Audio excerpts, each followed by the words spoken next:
Avez-vous déjà ressenti cette montée de chaleur dans votre poitrine, ce frisson de colère qui vous envahit lorsqu'on vous manque de respect ou qu'on vous provoque? Imaginez un instant qu'un inconnu vous insulte, qu'un collègue vous critique injustement, ou qu'un proche vous rabaisse sans raison. Votre première impulsion est de réagir, de riposter. Mais que se passe-t-il si, au lieu de céder à cette émotion, vous restez impassible, totalement maître de vous-même? C'est précisément ce que nous allons voir aujourd'hui. Le stoïcisme nous enseigne qu'aucune personne, aucune situation ne peut nous affecter sans notre consentement. Ce n'est pas l'offense elle-même qui nous dérange, mais notre interprétation de celle-ci. Dans cette vidéo, nous allons explorer en profondeur les principes et les exercices qui vous permettront de ne plus jamais être troublé par les paroles ou les actions des autres. Vous apprendrez à rester serein face aux provocations, à ignorer les critiques inutiles et à développer un état d'esprit inébranlable. Préparez-vous à un changement radical dans votre manière de percevoir le monde. À la fin de cette vidéo, plus rien ni personne ne pourra vous perturber. 1. Comprendre l'origine de la colère et de l'agacement. La colère est souvent perçue comme une réaction naturelle, instinctive, mais en réalité, elle n'est qu'une conséquence d'une interprétation erronée des événements.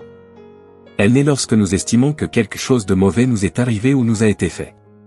Pourtant, ce n'est pas l'événement lui-même qui génère notre colère, mais la manière dont nous l'interprétons. Prenons un exemple simple, un inconnu vous insulte. Si vous êtes stoïque, vous réalisez immédiatement que les mots de cet individu ne sont que du bruit porté par le vent. Vous n'avez aucune raison de leur donner du pouvoir. Ce n'est pas l'insulte qui vous touche, mais l'interprétation que vous en faites. Épictète disait, ce ne sont pas les événements qui troublent les hommes, mais l'idée qu'ils s'en font. Cela signifie que la colère ne vient pas de l'extérieur, mais de nous-mêmes. En réévaluant nos jugements, nous pouvons transformer notre perception et ainsi, ne plus être affectés. Un autre aspect à considérer est l'illusion de contrôle. Nous avons tendance à croire que les autres doivent agir d'une certaine manière et que lorsqu'ils ne le font pas, nous avons le droit d'être en colère. Mais pourquoi attendre des autres qu'ils respectent nos attentes? Une fois que nous acceptons qu'ils agissent selon leur propre nature et non selon nos désirs, nous cessons de nous sentir offensés. La clé est de cultiver une perception détachée des événements.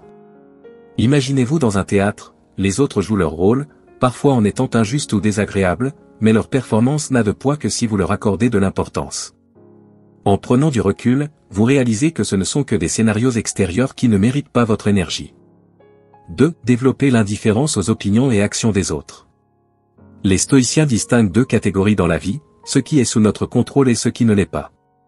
Les opinions, critiques et insultes des autres appartiennent à la seconde catégorie.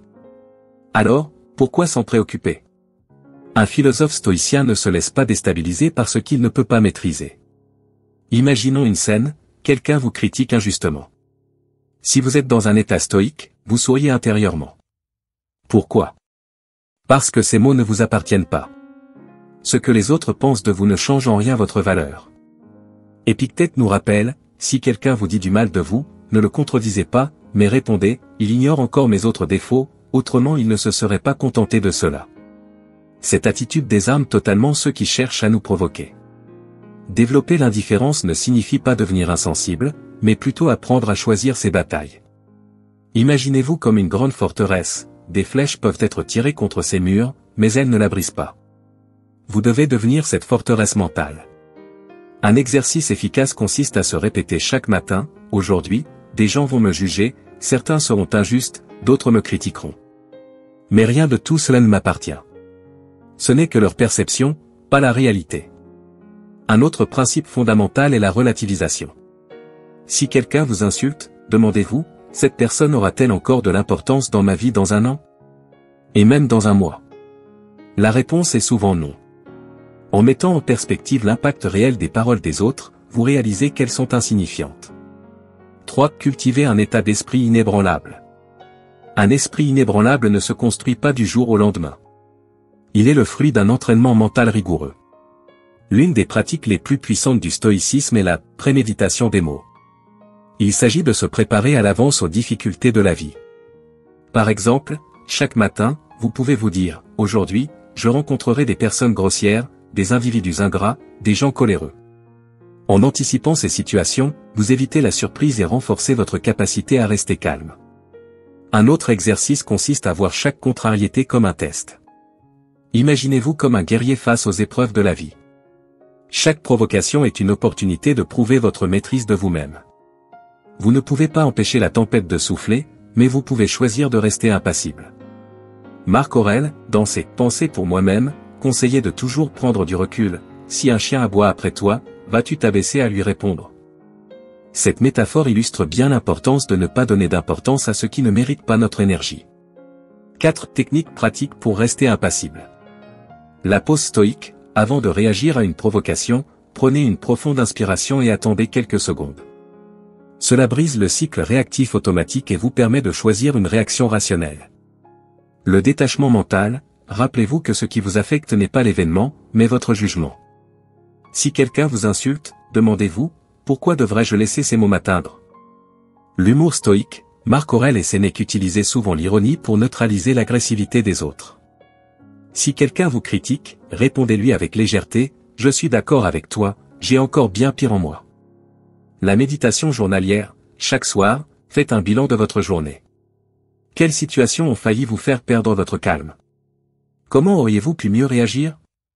Cette introspection renforce votre maîtrise à long terme.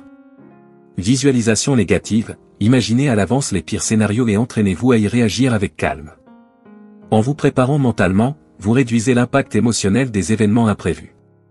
En conclusion, le stoïcisme n'est pas une simple philosophie, c'est un mode de vie. Apprendre à ne plus être affecté par les autres est un pouvoir immense qui libère l'esprit et apporte une paix profonde.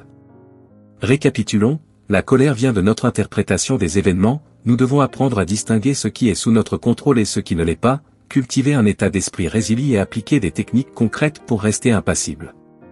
Maintenant, à vous de jouer. Dites-moi en commentaire, quelle situation vous met le plus en colère et comment pourriez-vous l'aborder différemment avec ces techniques?